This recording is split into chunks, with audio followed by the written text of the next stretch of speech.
Hello everybody. So I'm going to be continuing my Rolling Stones reviews with their 10th studio album, Let It Bleed. So this was released in November of 1969,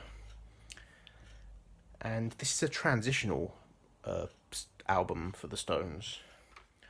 It's the last album to feature Brian Jones, but also the first to feature Mick Taylor.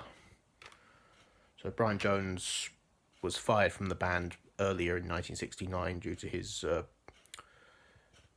unreliability because of his drug taking and his alcoholism. And and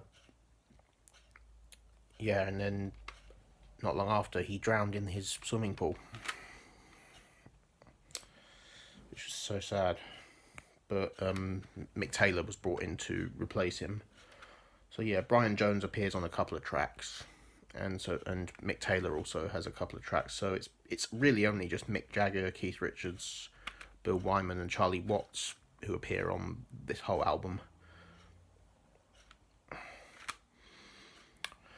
And I love the artwork on here as well. That cake, you got the cake on the top with the figurines of the band members. Got a bicycle tire,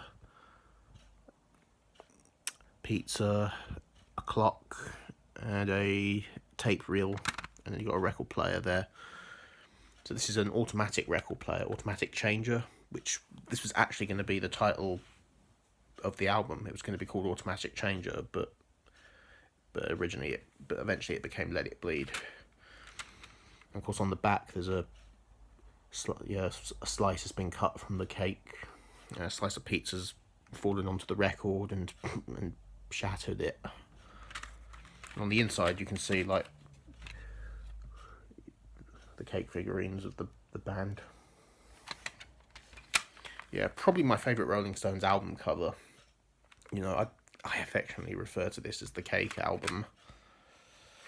Yeah, we're going to go through the track listing now. So it starts off with the classic Gimme Shelter, one of the greatest Stones tracks ever.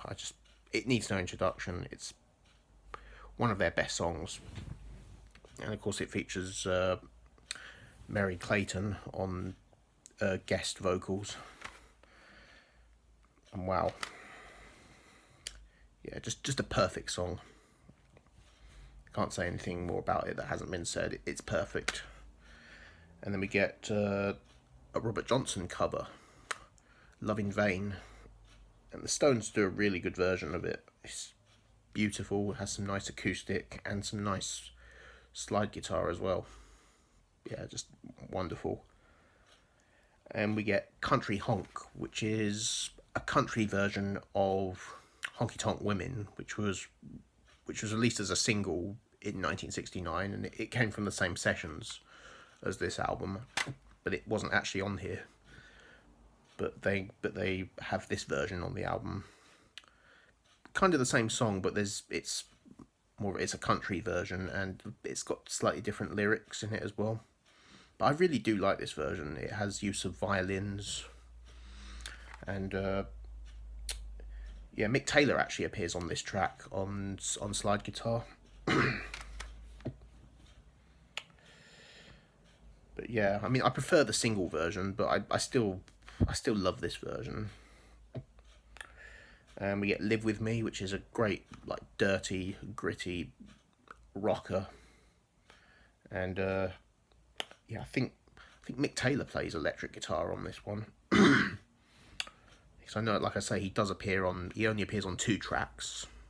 And I think this is the other one. And we get the title track, Let It Bleed, which I love. It's a great it's a great bluesy track. I love how Mick sings on here as well. His vocals are amazing. It's got some very dirty lyrics though. You know, if you've heard the song, you probably know what I'm talking about. But yeah, I love this track. And we get Midnight Rambler, which is a dirty, gritty, and haunting blues track.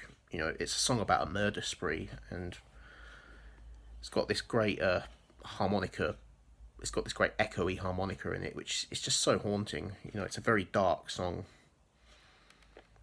And yeah, Brian Jones appears on this one. I think he plays the congas on this one. But yeah, great track. And then we get You Got the Silver, which has Keith Richards on lead vocal. This is the first Rolling Stones song where Keith actually sings lead vocals on the whole song. So Mick Jagger doesn't actually sing on this one. So yeah, it's a nice sort of country bluesy acoustic. And this has Brian Jones playing the auto harp on here. So this is one of two songs that Brian does play on. But yeah, a lovely track. And we get Monkey Man, which is a fantastic rocker. And I love that piano. It has such an awesome piano intro. It's very haunting, but yeah, great track. And then it ends with another absolute classic. You Can't Always Get What You Want. Like, this has become an anthem. It's just a great song. It's got an African rhythm to it. It's got some great bluesy guitar, great acoustic guitar on it as well, and brass section, and even a choir. It has a choir singing on it. Yeah, just a great way to close out the album. And yeah, this one doesn't actually feature Charlie Watts on the drums. I think there's a session drummer playing on this one because Charlie couldn't quite get the rhythm correct on this one. So yeah, he doesn't play on this track. But yeah, great way to close out such a fantastic album.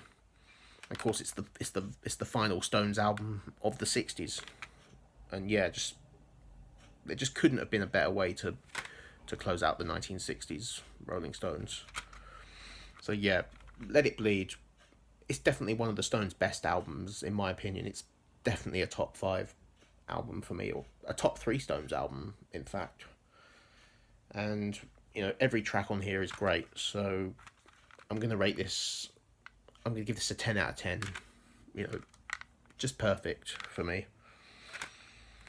So I hope you enjoyed that review. My next review will be on Sticky Fingers. So I'll see you then.